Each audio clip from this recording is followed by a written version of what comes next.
Okay. Well, thank you everyone for being here.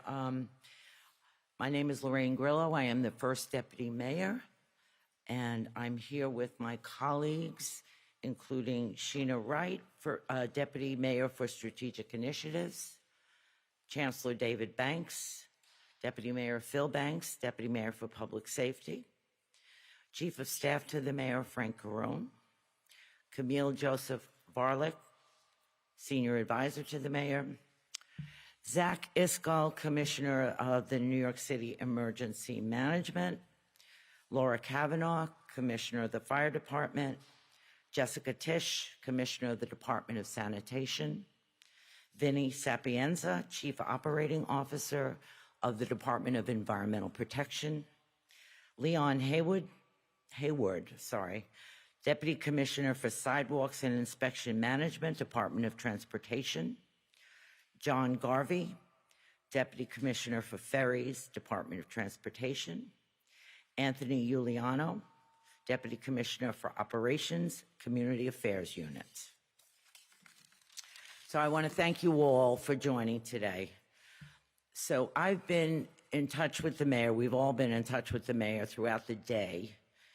And he has asked that we provide all of you with an update on the city's full response to today's weather event, which I've just learned is named Winter Storm Elliott. We know that the Fire Commissioner Kavanaugh has done a press briefing already in Staten Island. And of course, our OEM Commissioner Iskall has been speaking with the media all day. But we wanted to give all of you an opportunity to hear exactly where we are all at the same time so nobody misses any information. Before we go into the storm, we wanted to give you an update on the tragic house fire in Staten Island. For that, we're joined by, as I said, by Fire Commissioner Laura Kavanaugh and Deputy Mayor Sheena Wright and Chancellor Banks, who've just returned from that site. So if you wouldn't mind, Deputy Fire Commissioner. Sure, thank you, First Deputy Mayor. As Lorraine mentioned, Deputy Mayor Sheena Wright and myself were on scene in Staten Island and provided an update there. But Mayor Adams wanted us to update everybody here who couldn't make it to the scene this afternoon. There was a fire on the second floor of a two-family home in Staten Island that took the lives of two very young children and injured 4 other children, 2 of which remain in very critical condition at the hospital. While the fire is still under investigation, we can certainly say this today: our hearts are broken. The city's hearts are broken today. This is really an unspeakable tragedy for that family, for the neighborhood, for the local community, and for our whole city. We also had 1 firefighter on scene who sustained minor injuries, and I also want to thank all of our members, fire and EMS, who responded and rushed to the scene so quickly. We all feel the loss of these 2 young children who had bright futures in front of us, and we grieve for them as a city. New York City is a family, the fire department is a family, and we care for one another, and we will take care of this family as a city. Turn it back over to the First Deputy Mayor, Lorraine Grillo. Thank you, Commissioner. Now I'm going to turn it over to Commissioner Iskall from the Office of Emergency Management to give us a comprehensive update on the weather. Thank you. Thank you, First Deputy Mayor Laura. Our hearts are with the family. So my team has been out throughout the city today responding to this weather event alongside other first responders and other city agencies. This is a difficult weather event. We needed to prepare not only for rain, but also a tidal flooding that was made worse by the new moon, in addition to large amounts of wind offshore that was piling water into New York Harbor, in addition to Jamaica Bay, adding about 3 foot above mean tide flood surge. In addition to that, and we sort of transitioned out of that phase, now we're starting to prepare the city for the next phase, which is going to be a precipitous drop in temperature, going down to the low teens, single digits over the weekend. In addition to that, that leads to potential for black ice because of the amount of precipitation and water on the ground.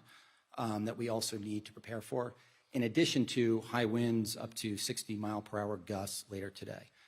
To start preparing for this event, there is a significant interagency effort that takes place starting about 96 hours ago. This includes constant communication with the mayor, with senior leadership, and we do daily calls with our interagency team. This is about 90 agencies from the city, the state, the federal government, private sector partners, public sector partners, and nonprofits. During those calls, we start the call with a consult from the National Weather Service.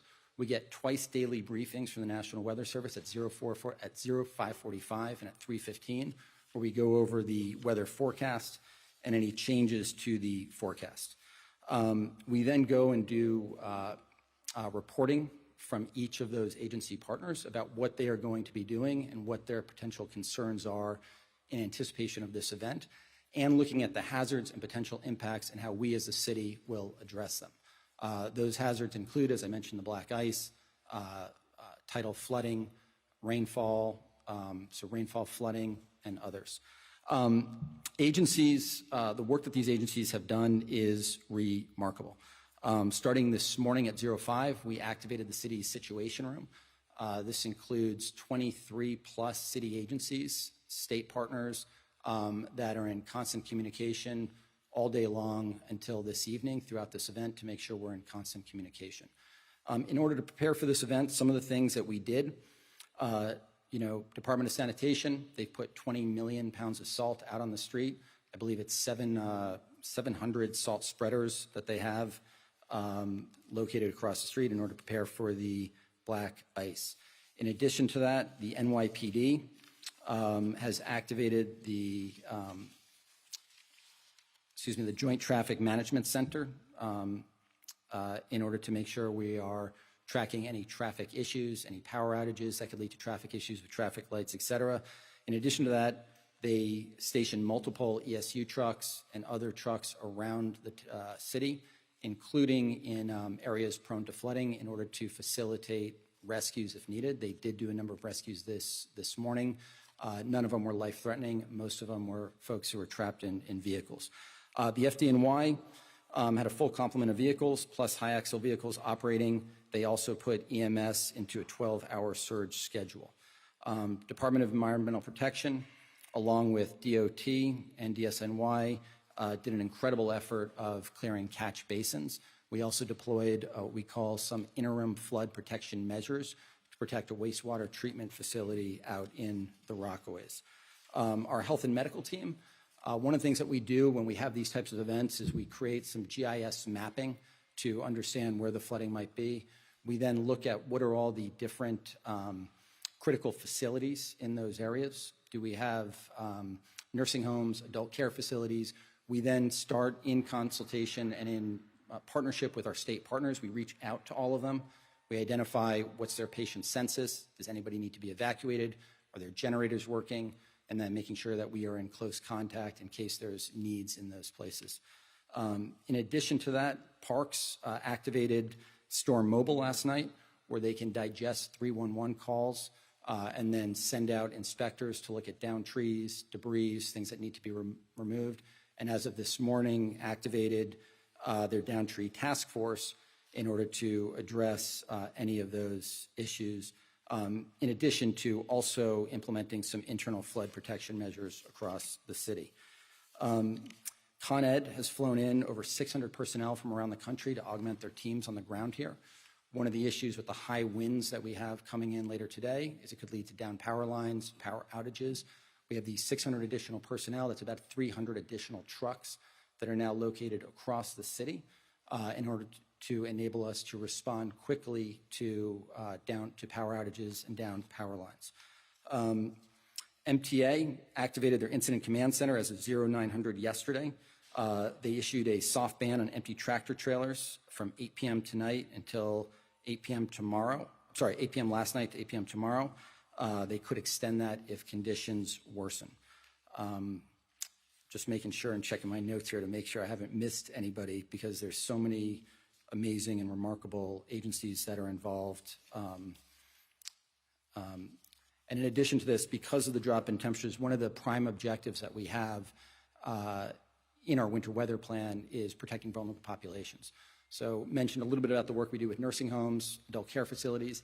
In addition to that, DSS has activated Code Blue, which are our teams that are going out, finding homeless individuals living on the streets, and making sure we're getting them into shelter. Today, this is incredibly important. As you all know, probably most of you walked out of your homes today. It's a little bit warmer. It's going to be a lot colder today.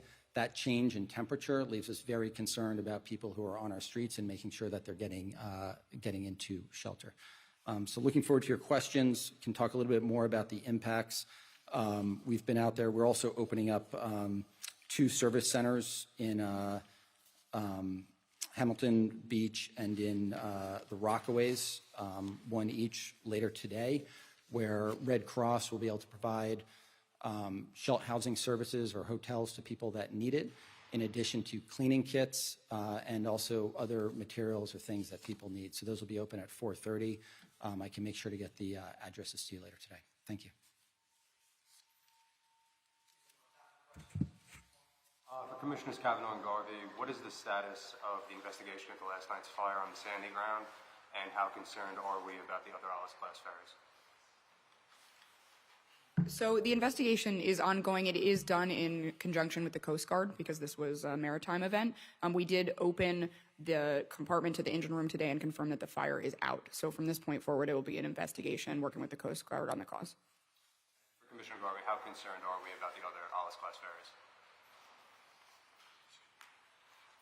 I spoke with the Coast Guard last night, and that specific item came up, and at this point, there is no concern at all about it being a class item problem. Thank you. For Commissioner Isco, is there any preparation for storm shelters, or is there anything in process with that now, regarding the flooding, if people need some alternative places there? Yeah, so we worked with the Red Cross to identify blocks of hotel rooms to make sure that those were ready if people needed them in advance of the storm. We also identified 4 reception centers located in flood-prone areas and 4 potential service centers. So we opened up 4 library locations to make sure that they were ready if people needed a place to go throughout the day. In addition to that, we identified at least 4, it might have actually been more than that, schools in the neighborhoods that we could immediately turn into service centers if needed. Yep.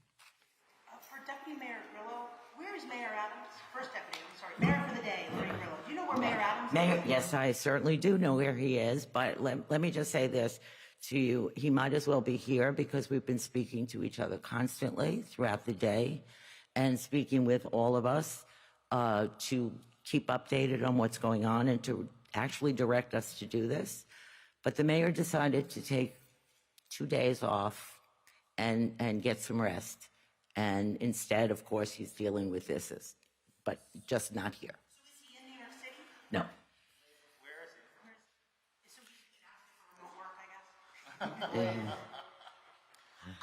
This is for Commissioner Isco. I was wondering if you could, is there a number yet on the number of families or homes that are experiencing flooding?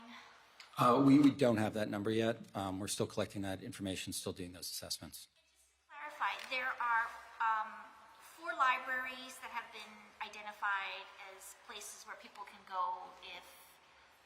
Yeah, so there's 4 libraries that we worked with to make sure that they were open and available throughout the day that people could go to. And then in addition to that, we identify in the run-up to these events, locations that we can turn into service centers should we need them. They're going to be 2 service centers, one in Hamilton Beach, one in the Rockaways. Yep, in the far Rockaways.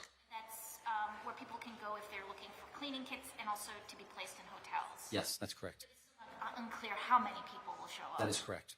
Yep. Okay. Thank you. I know in this city we've had different types of weather, especially it's been very cold in the city at certain points in our history, single digits, teens.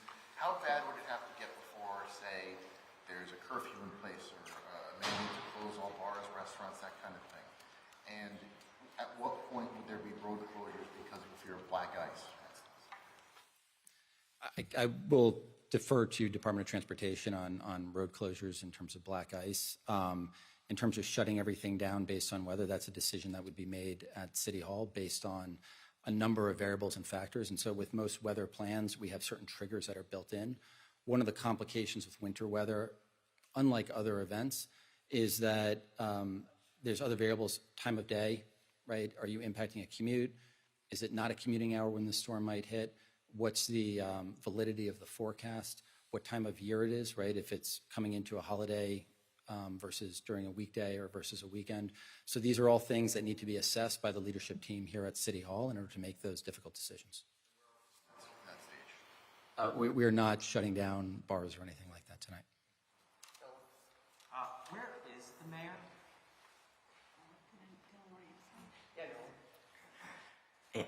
Again, as I said earlier, the mayor has taken 2 days off. And in fact, he has been participating in all of our meetings today many, many times. Is he in the tri-state? All right. And separately, what is the trigger for him coming back, if not a fatal house fire and flooding in Jamaica Bay? You know, Any other questions? No, I feel like this is legitimate. I mean, he's the mayor.